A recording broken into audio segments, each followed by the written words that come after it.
Next up, we've got Gary Byrne from Parkade. Gary and I haven't known each other too long.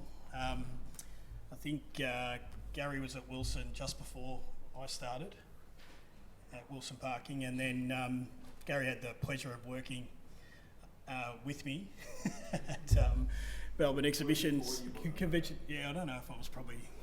I think you could tell everyone I was the worst boss you've ever had. So, and then I don't know what I was thinking. I went to another role and I actually asked him to come and work for us, and that ended up being a disaster. Yeah, like I must say that the relationship we have with Parkade again is I think you'll see a bit of a theme, but it's not just a professional relationship. We're great mates and we love working with the Parkade team. They've got great products with the IPP product and the parking guidance product, which I keep forgetting its name, Portier. They're not great to go out for dinner with, but Daniel got stuck with them. But they're a great product, obviously. Gaz, do you want to come up and save me? Because I'm obviously sinking up here at the moment. So thanks very much. Thank you very much, Mostyn. There's nothing like an introduction full of in-jokes that no one gets. Okay, so as Mostyn mentioned, Commercial Director of Parkade. We're a on-street and off-street technology provider specifically in the parking industry. I've got a little bit of a background in electronic security as well, and so does my business partner. So we try and bring that as a bit of a flavour into what we do. And we've been lucky enough to have some great customers out there who've really embraced everything that we're trying to do, like First Parking and some partners like Mostyn and the UbiPark team. And we've really bought a flavour of trying to make all of our systems talk. The theory is to sell the environment, not a product. The technology space in Australia is well developed in terms of parking, so our goal was to come in there with a bit of a point of difference. So what I'm going to try and talk about today is the concept of integration. So integration is not a sexy topic. Parking in itself often isn't, but I think that's been primed slightly by the conversation that Mex and Daniel and Mostyn had, and the case study that they've got in the First Parking environment. So the introduction is, well, the first comment, I guess, would be if you're a building owner, a technology provider or an operator, is why should I care? I've got products out there, they're doing what I need them to do, so why should I be worried about integrations? The question then becomes, what can we achieve? What are we not doing right at the moment that our core systems can do if we start to get them to talk?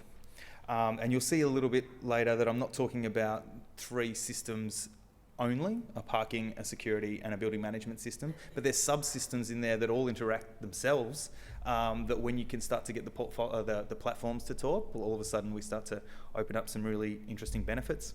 Is the cost worth it?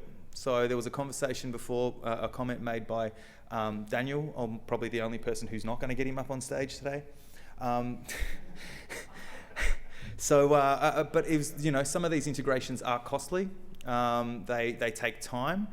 They really take the core benefit here, or the core dependency, is getting a well-scoped set of goals. A partner or partners who are willing to be involved and come along for the journey, and stakeholders internally who are going to buy into what you're trying to achieve. So if you get all those things down, well, the cost becomes worth it, because the increase in your revenue or the perception of your facility, as well as the reduction in costs, well and truly make up for the cost and effort that you put in yourself. What are the risks?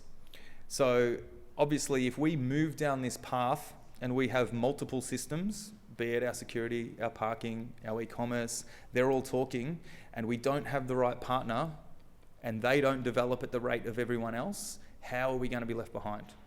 There's a number of examples out there where one particular system cannot upgrade because it'll break the integration with another, and then all of a sudden you've got this $1 million worth of equipment that is left in the past.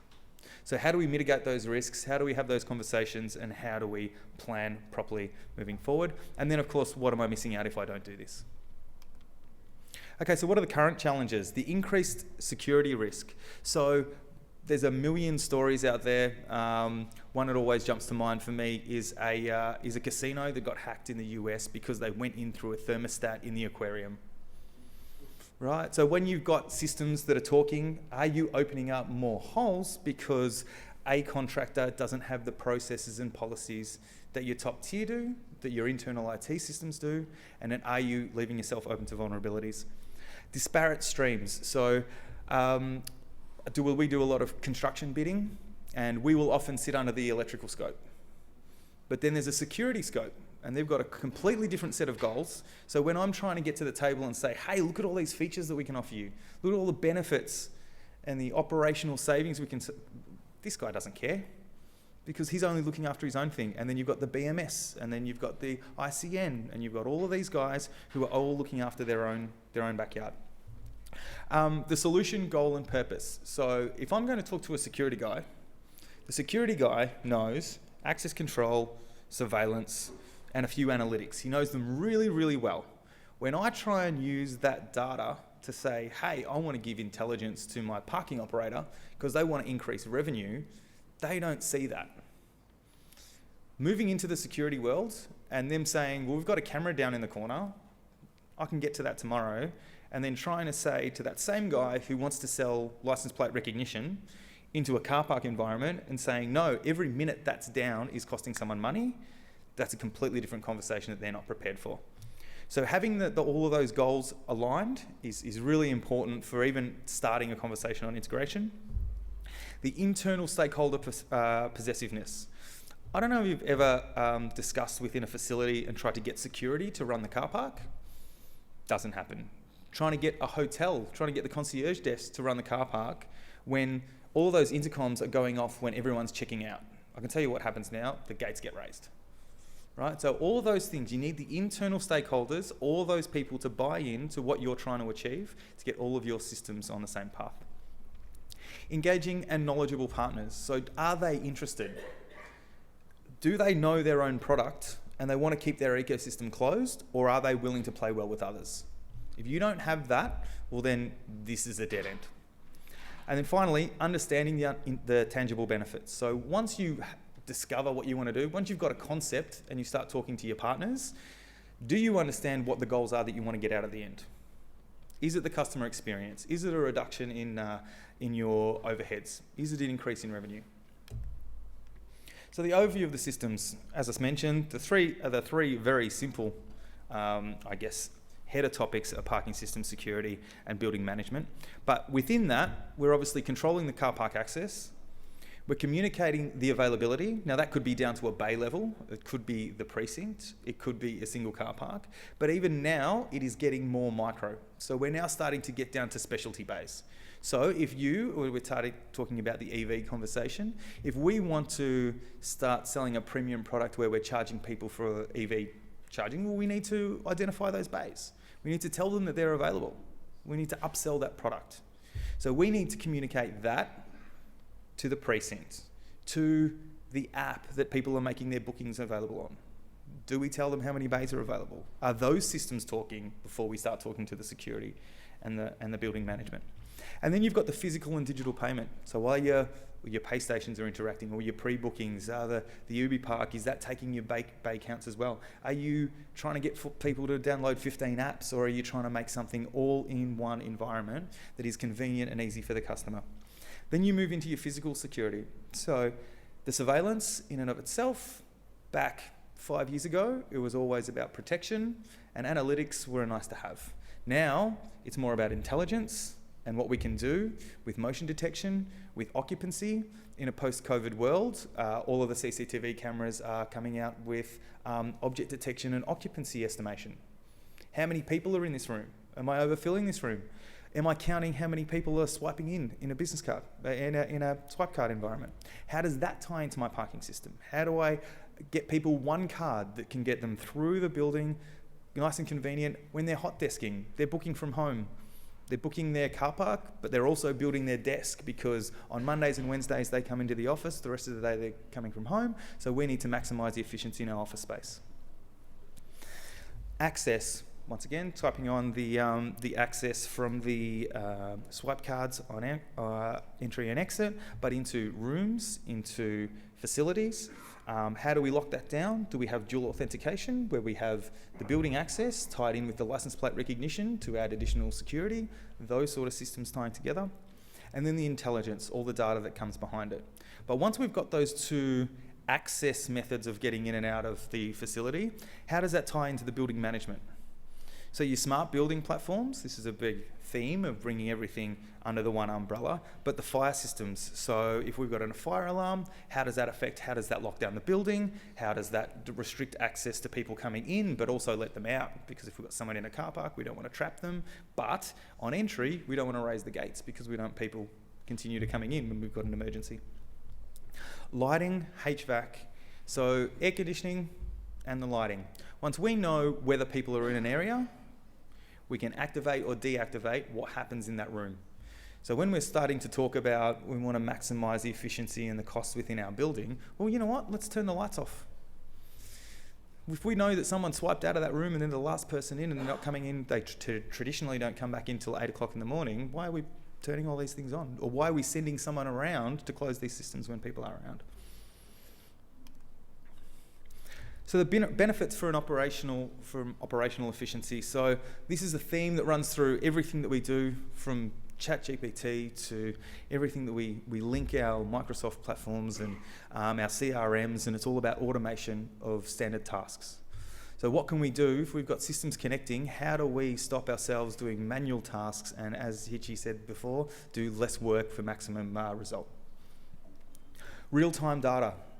Now that's obviously got a benefit operationally. It allows us to make these decisions now as well as forecasting into the future, but it gives us the situational awareness to really be able to deal with emergencies, to deal with operational issues that need attention now. Are we overfilling quicker than we had thought, than we had forecast based on the data that had been around? Do we need to raise some sort of an incident that needs to be managed? Collaborative operation. So collaborative operation refers to the fact that if I've got a parking guidance system, and that's a camera-based parking guidance system, and I can give the feed from those sensors that are above every bay into my main security system, well, all of a sudden, my security surveillance team in a shopping centre has surveillance over every single bay in my car park. Now, no shopping centre has 100% coverage, and if you ask them to do it, they would look at the budget and say, not in the next 15 years. But if all of a sudden I've got a parking guidance system that already has cameras over every bay and I give them a feed into that, well then all of a sudden I've got evidence on every insurance claim, because every person who's been hit by a car, every slip and fall, I've got some sort of evidence on it. All of these things start to gather from a parking system, then becomes a security benefit. The shared knowledge, once again, we are able to go back historically and look into things that happened. I know that First Parking do it, so where they use their CCTV to understand approximately where an incident happened, and they can then go back to, say, the building management or the security and pull footage to submit to the police or whatever, however an incident needs to be managed that way. And of course, forecasting. We've just seen a presentation from MEX on Specify and how that's really benefiting the First Parking operation. And Mostyn very much touched on it when Daniel knows where his revenue is supposed to be, and then all of a sudden logs in and sees that hasn't happened. Mostyn is 100% right that he and I get phone calls. The cost benefits of integration. So obviously it's all nice and fuzzy to have these features, and we'll touch on the customer benefits, but really it comes down to the saving if I'm going to justify getting multiple companies to talk and scope this out for 6 months and then do all the testing and then all the deployment. It's not just a cost from a software point of view, it's a cost in time, effort, and all of the things that come along with getting the stakeholders that I mentioned. So the reduction in need for specialised staff. How many staff have you got, Daniel, First Parking? 18. And how many of those are in a car park on a daily basis? In 18 sites across the entire eastern seaboard. There is no such thing as a car park attendant sitting in a booth anymore. And that's all done because we've got security systems, being CCTV and intercoms, interacting with license plate recognition systems, integrating with parking systems, integrating with digital payment systems. So if I take the ecosystem with what we're delivering for First Parking now, every site's got a CCTV system that goes back to the control room, but we've got a link between the intercom call, the LPR camera, and the video. So if you look up a specific license plate, it'll bring up every intercom call associated with that license plate, all recorded, so you'll know if someone's been a menace. And then we have a pre-record on the CCTV. So for that license plate, it'll automatically give you 10 seconds before that plate arrived to 10 seconds after it. That's not an integration, that's all on board. But then we start to bring some of that data as one of the integrations that we're working on. In terms of the revenue data is already going from the parking system into Specify, but we're working on getting the intercom data as well. So we know revenue, we know the intercom calls that went through to each point, we know the duration, and we know the reason that they hung up. Was it unanswered? Was it ended by the operator?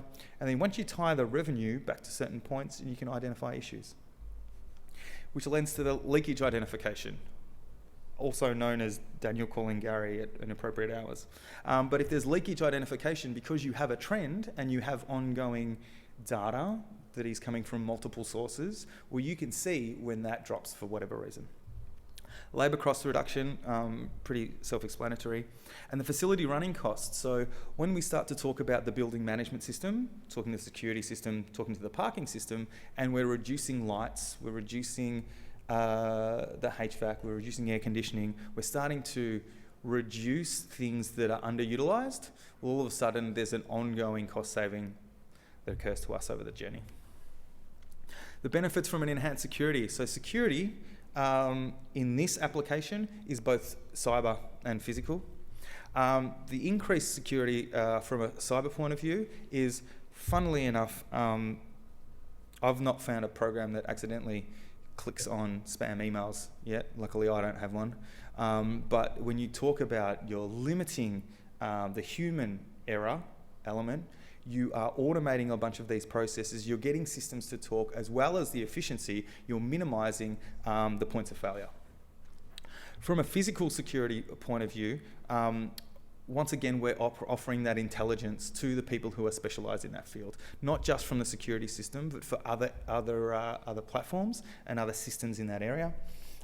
Centralised control. Once you're able to bring multiple disparate systems onto the same platform, into the same space, you're able to do more with less people from less locations.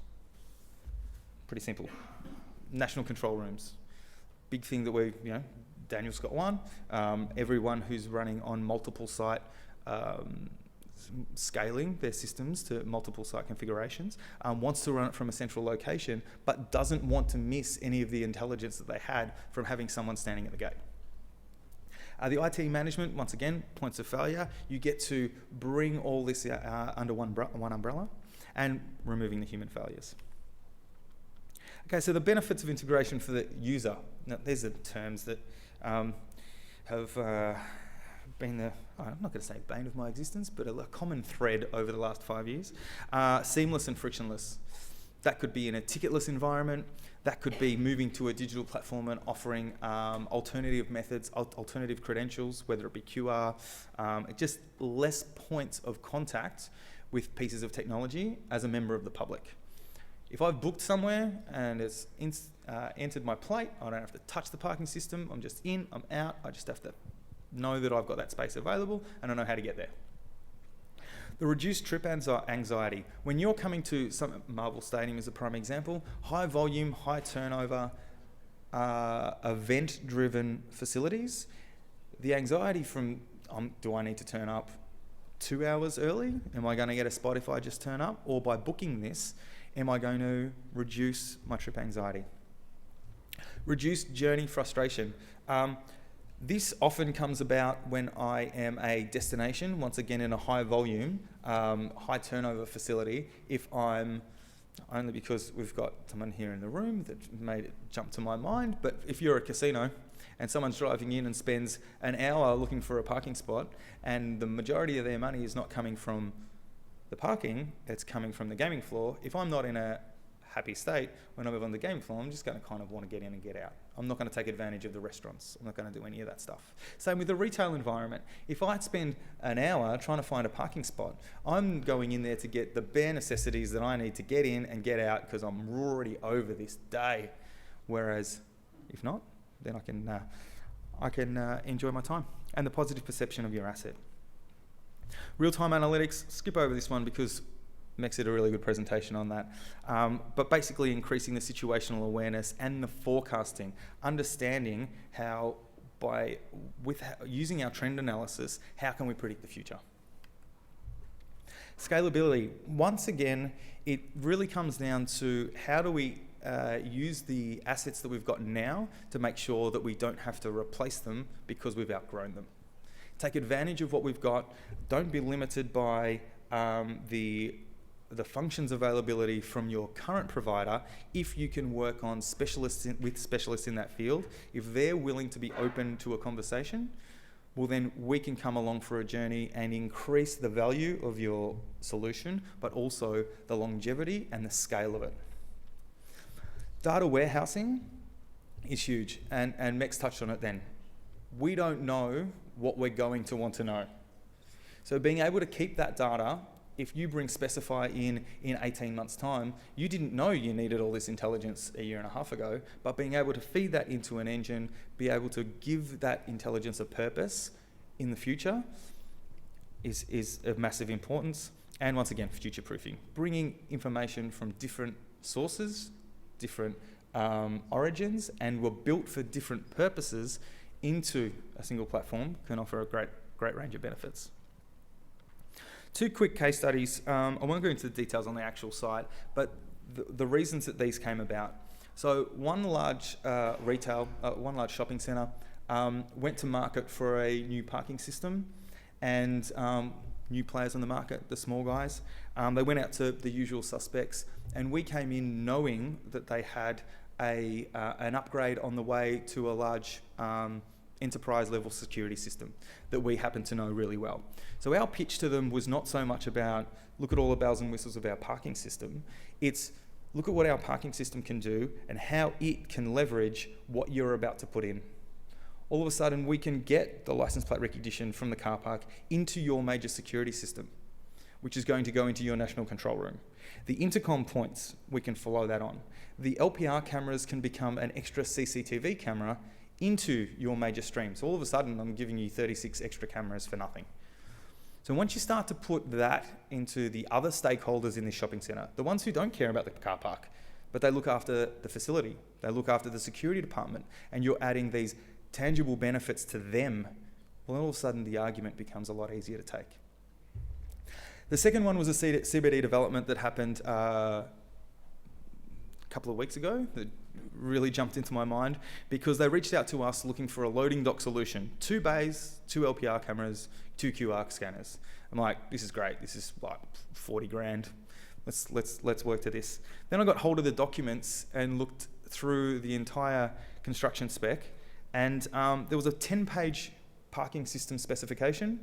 This car park was 76 bays, and when I pulled it apart into its individual systems, that's the list of what they actually needed. 76 bays, and they needed a loading dock solution, the car park management solution. They wanted to be able to pre-book visitors for all of their tenants.